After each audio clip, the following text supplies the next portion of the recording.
get another video of me. You might even get a third. You'll definitely get the second one. I saw a meme the other day, and it was Dara O'Brien. He's an Irish comic. He's not bad, actually. He's a pretty funny guy. He's also a physicist. He's a scientist as well.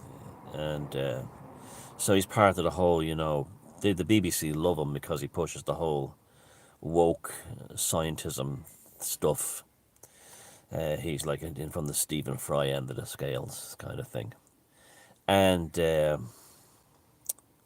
meme was Dara O'Brien saying something like, science doesn't know everything, and that's what makes science great, is it? Because it admits it doesn't know everything.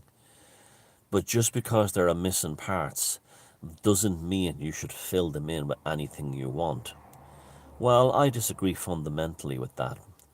That was a dishonest quote he made.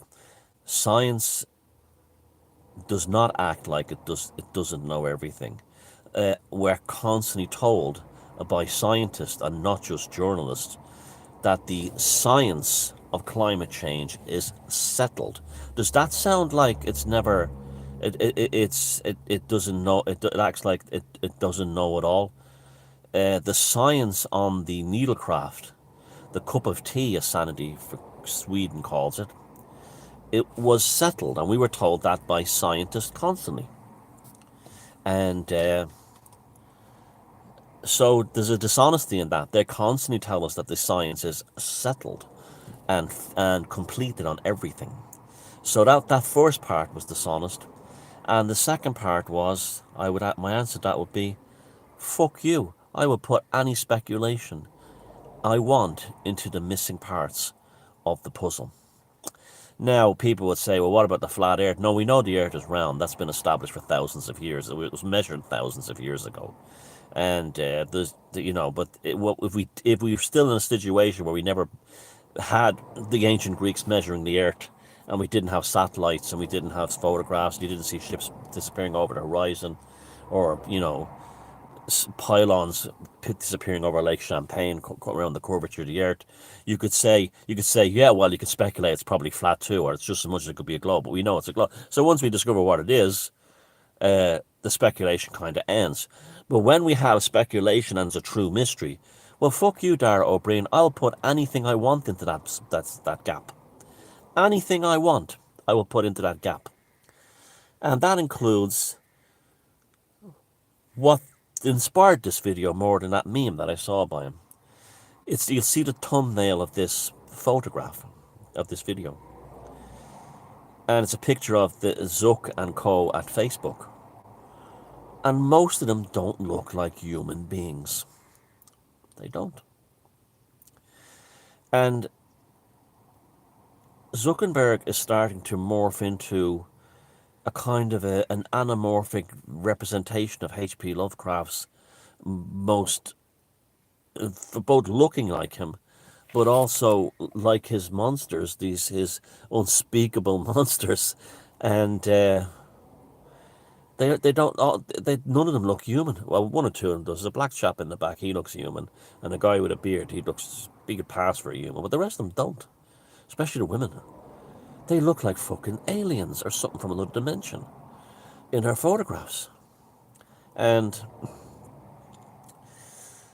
as a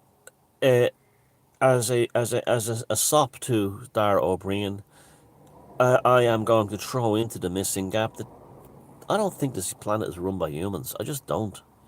When I don't see human beings when I look at them. I look at Fauci. When I look at lots of them, they don't see a human being. And Hillary Clinton, you name it, they don't look like human beings. And they have mannerisms and ways about them that would get you or I arrested or put in a mental hospital. And to them, it's proof of their great statesmanship or statespersonship. There's something desperately wrong there. And they look like the orcs from Lord of the Rings, so many of them. And okay, I think they're walk-ins. I absolutely do. There's things entered them. And yeah, I can't look at these people and think that's a person. And that first happened to me with Tony Blair. He never looked real to me, ever. And then you see the other ones that followed him, like Mandelson and all these people. They don't look like real human beings. And it now seems to be the case in every country that these perfectly possessed individuals, to use Malachi Martin's term, are now running everything. And you can't relate to them as human beings because they're not. They're something else. They're different. Has the alien invasion started? I don't know. We've been taken. You see, why speculation is, when Dara O'Brien makes this thing, you cannot throw anything you want into that hole, that gap. Now, imagine, I was talking about this with a friend yesterday, that it's pretty clear as day to both of us, we decided, that what's ever running this planet is harvesting our emotional energy through our negative energy.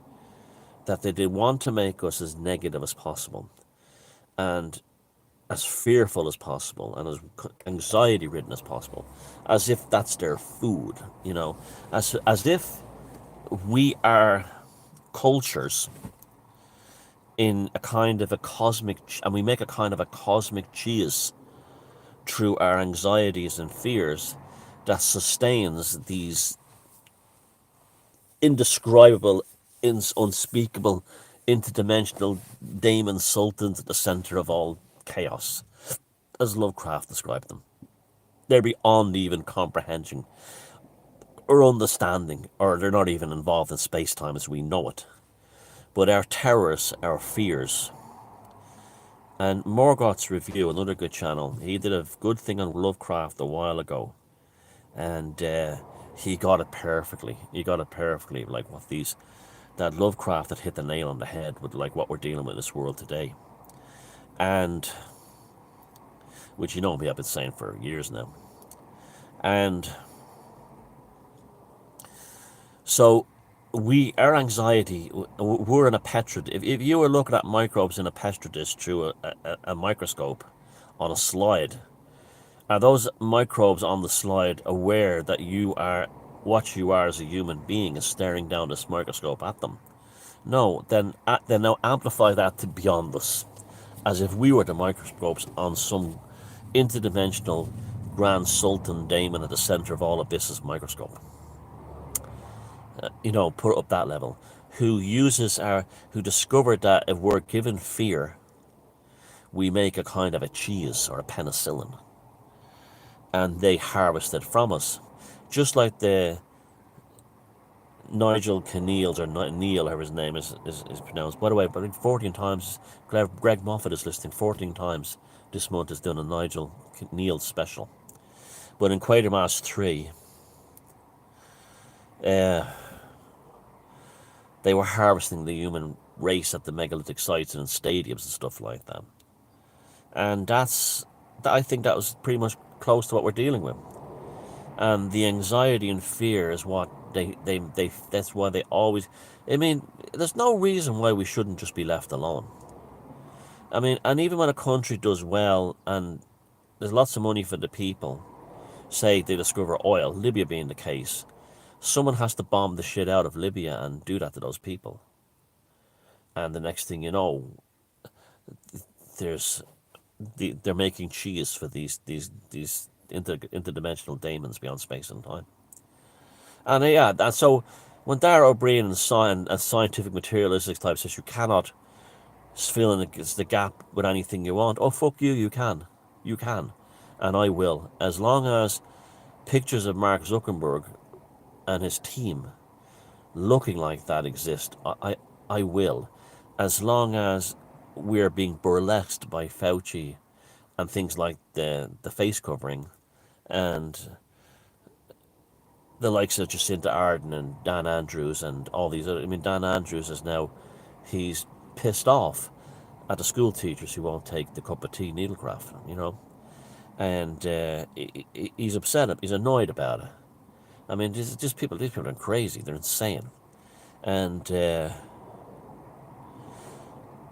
yeah, stop being a cheesemaker, and never ever, if it's an invisible area, never ever stop throwing any speculation you want into it, and fuck gatekeepers like Dara O'Brien.